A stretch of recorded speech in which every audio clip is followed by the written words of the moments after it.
Olá pessoal, tudo bem com vocês? Eu sou a Ingrid, estou um pouquinho sumida por aqui, peço até desculpa para vocês, mas quero dizer que na medida do possível nós estaremos sempre aqui postando algum conteúdo bacana para vocês. E hoje, diante de tantos temas legais, eu quero discorrer aí, falar um pouquinho com vocês de um assunto que está inserido no ramo do direito constitucional. E hoje o tema que eu coloquei para a gente falar um pouquinho é acerca da liberdade religiosa e o Estado laico. Vamos conversar um pouquinho sobre isso? Como a maioria de vocês sabem, eu sou cristã, né? Sou protestante, e eu quero falar um pouco sobre esse assunto da liberdade religiosa, mas eu quero deixar bem claro que dentro dessa questão nós vamos estar falando assim em seu pluralismo, né? Respeitando, é claro, a escolha de cada um, o posicionamento de cada um, mas nós vamos estar tratando exclusivamente sobre o que a Constituição diz, né, a respeito desse assunto. Então, eu, como uma cristã, quero utilizar de um exemplo que estou familiarizada, e talvez você aí que está assistindo, se for um cristão, vai entender melhor essa pequena introdução. Nós sabemos que existem muitos países que sofrem perseguição, pessoas que não podem professar a sua fé, pessoas que não podem, né, estar aí pregando o nome de Jesus, a palavra, o evangelho de Cristo. Em muitos lugares essas pessoas estão sujeitas até a perder a sua própria vida por conta desta falta de liberdade religiosa. Mas nós, como brasileiros, fazemos parte aí de um Estado laico e nós temos uma Constituição que é denominada como Constituição Cidadã, criada ali em 1988.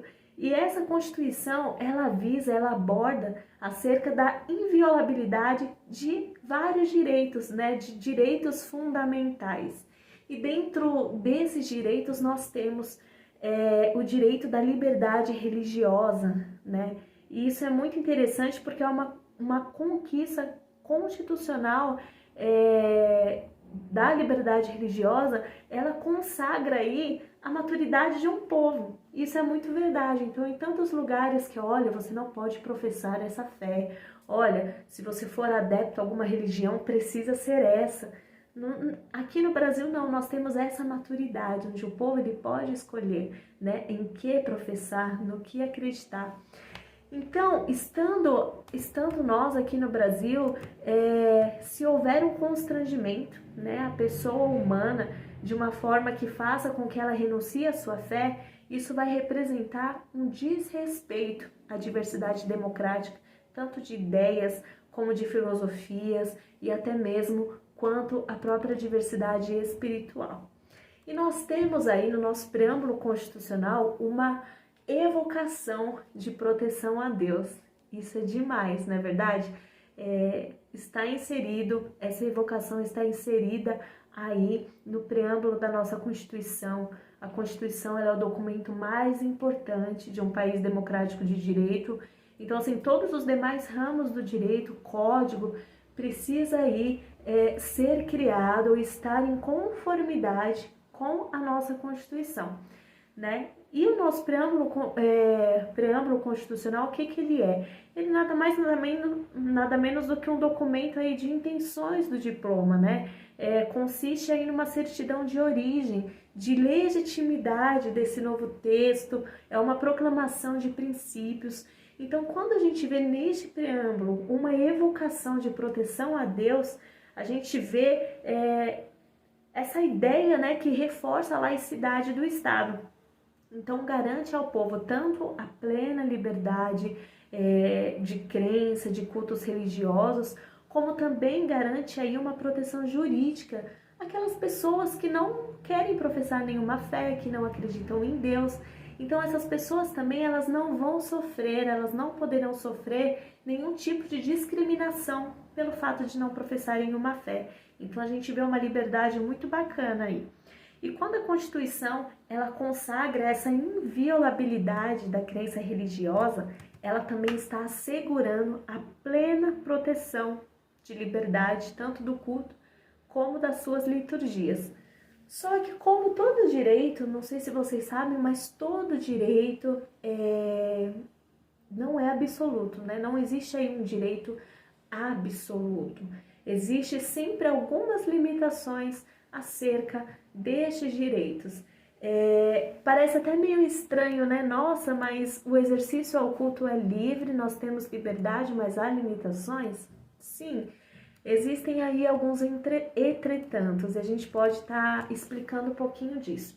Assim como todas as liberdades públicas, a liberdade religiosa também tem um grau de limitação. E um desses exemplos de limitações, a gente pode citar aí que nenhum tipo de religião, nenhum tipo de culto devem cometer atos, ações que atentem à dignidade da pessoa humana. Então, se durante esse culto, se durante essas ações, esses atos aí religiosos, houver alguma ação que atente à dignidade da pessoa humana, então o responsável ele vai ter que responder tanto civil quanto criminalmente, dependendo do caso. Então a gente tem que sempre ter essa noção de bom senso para poder viver em harmonia com a sociedade, não é verdade? Então, resumidamente, gente, o direito fundamental, a liberdade religiosa, nós precisamos entender que, assim, não exige do Estado nenhum tipo de concordância, o Estado não precisa concordar, o Estado não precisa ser parceiro de uma ou de várias religiões. Existe apenas uma exigência, que é o respeito a essa liberdade. Então, enquanto para muitos o culto, a atividade religiosa é algo irrelevante, para muitas outras pessoas é um serviço essencial, é um serviço muito importante, é uma atividade muito importante. Então, nós vivemos em um cenário onde as pessoas estão exigindo respeito, estão reivindicando seus direitos, estão querendo, olha, meu posicionamento é esse, a minha opção de determinada coisa é essa, beleza. Então que haja também o respeito à atividade, à liberdade religiosa, o respeito aos cultos e também à sua liturgia, porque nós estamos aí garantidos através desta Constituição, ok? Espero que você tenha gostado desse conteúdo e te aguardo para o próximo. Tchau, tchau!